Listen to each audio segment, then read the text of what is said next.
So what is it that you do? I'm Sharon. I'm the Senior Moving and Handling Coordinator for East Kent Hospitals, but I'm also what's known as Conference Director for my national governing body, the Back Exchange. And what my job basically is around making sure our patients have got the right equipment, making sure staff are trained to use the equipment, and make sure we keep our patients moving, because that's the big thing that we fall down on. Okay, that's brilliant. Okay. So, with your job in your area, is there anything that you see as room for improvement? Massive. Yeah, if you think of patient immobility in general, so when our patients are unwell, no matter what age they are, we decondition quite quickly. Yeah. We've been like it ourselves. So if you think that you haven't felt very well and you've laid in bed and you think, oh my God, you feel really rough and you don't want to get out.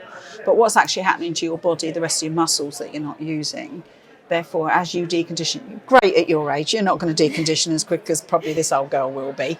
However, as you decondition, it's harder for you to get that muscle strength back. So there's an awful lot of equipment out there that we should be utilising to think about how we can get our patients moving. So if my patient's in bed and they can't turn or move themselves, then we should be looking at a bed that could turn and move them rather than leave them. Or we should be putting slide sheets in if they're small enough to be able to roll and turn, or we bring equipment in for our larger patients so we can roll and turn. So it is important that we assess each patient's needs from the front door to the discharge door. Yeah, definitely. To keep them moving. Definitely.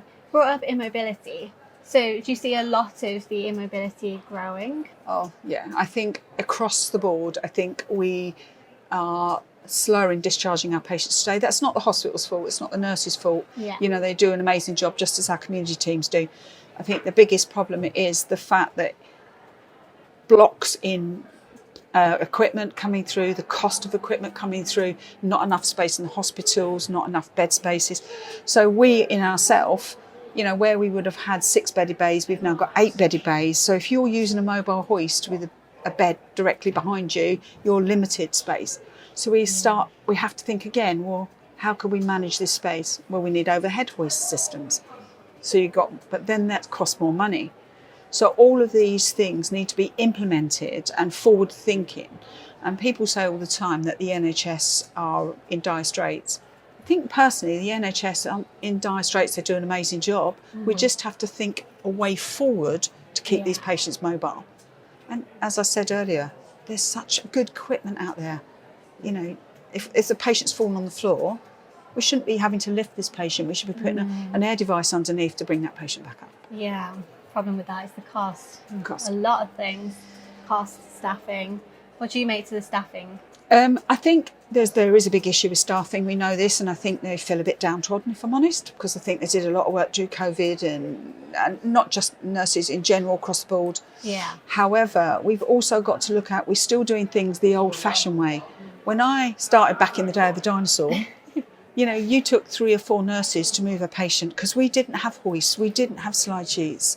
I remember using a bin bag once. But today you have a specialist hoist that can actually move your patient for you, 1 or 2 people. You can pop a slide sheet in. You've got these lovely stand aids that you can use to get someone up from a chair and sit them onto the toilet. So are we short of staff, or are we not using the right equipment? Where it would take 2 or 1 person to use that equipment and 4 staff, it means you can utilise your staff in the best way possible. I don't mean to say to get rid of staff. No. It's utilising them where they're needed and stop all round one patient. How can we discharge a patient if we've got 4 nurses managing that patient? They won't have that in the community. So the forward thinking means, why are we not using days like today and again at our national conference that we're doing next week, that equipment to be able to keep that patient going? Okay. You brought up about using the bin bag the one time. Can you explain more about that story? We talked about things like, back in the day, as I said, we didn't have slide sheets. Yeah. And I had a patient, I wasn't in hospital actually, it was a nursing home. I was just doing a shift in a nursing home for my sister, to be fair. I was covering her shift. And I couldn't move this patient. I had tried and I was hurting myself doing it. So I just saw a bin bag tied. You know when they put the spare bags on top of the bin when they want it to go in the bin? I just put that underneath there because I used to be a farmer many years ago and you didn't have massive machinery, you know, things that were going to move your machinery. You had to do it yourself. So I just thought, surely that's got to be easier. And actually it did. Big black bag. Slide sheet. It did, yeah. So I wished I'd taken it further. I might have invented the slide sheet. But Right. So, any hot topics you want to discuss? One of my big hot topics at the minute. We spend an awful lot of money. So if you look at any hospital in general, we spend an awful lot of money on beds, which are great. We've gone away from the old King's Fund bed where you pull the backrest out. And that was it, and the patient kept slipping down to these lovely profiling system beds. We're going away to profiling system A&E trolleys. So we've got some amazing bits of kit, but yet we don't take seating in the same way. We stick a back upright chair with a nice cushion on the bottom of it. We assume everyone's the same height. So we have 6 foot something sitting with the knees up to the chest, and we have the 4 foot something sitting up with the feet not touching the floor. And then we expect them to stand from that. You know, back in my day when we got our patients out of bed, first thing in the morning, we toileted them, put them in the chair, made them comfortable, toileted them again at lunch, after lunch, put them back to bed for a few hours. Patients are spending more and more time in bed. So we did, which I'm doing a talk about this morning actually, a huge audit to look at where our problems were. And we found out that probably 90% of our problem with regards to patients getting back in bed was down to the chair. So if for argument's sake, you had some form of scoliosis, you wouldn't be able to sit upright. Or if you had a form of dementia, my mum had dementia, you want to be able to feel comfortable and secure so you feel safe. That's what dementia is around, without being a restraint. So the chair needs to be designed that you're, what we like when we're at home, legs up on the sofa, cushions. Being able to adapt, yes, exactly. And you can't do that with a hospital chair. No. So I think a lot of work needs to be thought around seating. What other problems have you noticed in regard to that? Well, the biggest problem is when I've gone round and I've done a quick check and asked patients, why are you back in bed? Well, that chair's too uncomfortable. Or I've seen patients, which you will see in some of my slides later, where they put their legs on pillows. They've got 3 or 4 pillows because their feet don't touch the floor. So those, and it's undignified. So when a patient sits in this chair and they want to go to the toilet, they can't get up and move. So they become so desperate, it increases that risk of falls and pressure damage because they can't move. They're sitting in one position. So they're the biggest problems, I think. Quite a few problems are coming from it. It's something we don't think is. It's not the first thing that comes to mind, is it? People just think, oh, that's us. It's like sometimes you'll go into some very beautiful nursing homes or care homes, whatever you want to call them, and they look gorgeous. But is that chair practical? Is that practical for that person? And I think it's a big missing link. And we do need to start thinking about it. Definitely. If you have one fall in one area, then it's going to result in more resources, more time, more money to be taken up to help improve and get back to a standard. So. If you look at cost analysis for any project that you're doing, and I've got stats coming out my ear holes, because if I want a piece of kit, I prove to my trust. And you know, my trust I work for are amazing, to be fair. But I prove why it's needed. I won't just go and say, I want this fancy piece of kit. So hence my audit is to show there's a problem. The next thing is to look at solutions. How do we improve on solutions? How do we move it forward?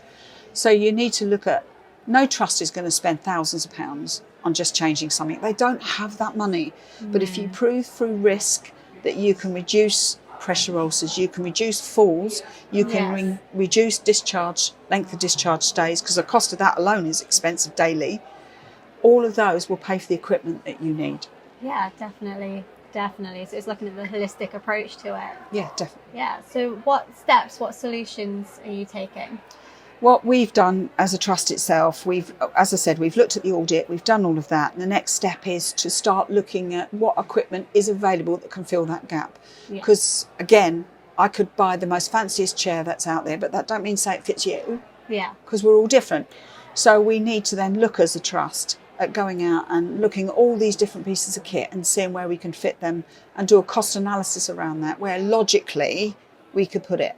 So I'd like to see a trial on 2 or 3 of our wards, putting this equipment in to see if we reduce falls, see if we reduce tissue damage, and see if we can discharge quicker. And if we can, we're moving in the right direction. And maybe then start building that plan for the rest of the wards going forward. Definitely, that sounds really, really good. Like a really positive movement. So what's any other positives you can take from this? I'd like to think that whether it be my mum or dad, sister or brother, whoever it is, that person comes through that front door, has the care, and I know they have the care. I will say this wholeheartedly when people sometimes moan and groan about the NHS. When you work in it and you see the care behind the staff trying to manage those patients and the senior management team trying to put the income back into it to get the best care for our patients, I'd like to see that patient coming through having that, and the discharge process is a lot quicker than what we're doing at the minute. I'd like to see futuristically having more hospitals than we've got. We need, it's something that's a massive link, isn't it? It is. We're getting older. Yeah, we're never living to longer, 80s, 90s and 100 years old. So, we're more able-bodied, and when we become unwell, we deteriorate quite quickly.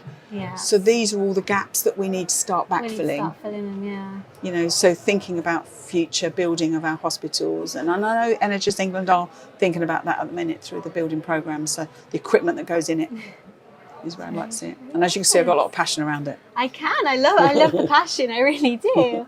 Is there anything else you would like to discuss? No, I just feel that manual handlers themselves need to take serious consideration around looking at promotion and best practice to stop our patients deconditioning. So working alongside our nurses and our therapists to improve best care. And by stopping our patients from deconditioning and using those equipment, we're also stopping musculoskeletal. Which was our biggest aim right at the beginning back in 1992, why it came in with the good old Australian lift when we physically lifted these patients, where we don't do that anymore. Right back to the start, bringing the focus back to where it needs to be. Yeah. Patient orientated. Very patient orientated. Well, it's near done. Nice speaking to you. And you, thank you very much. Thank you for taking part. No, I love to, it's interesting. Thank you.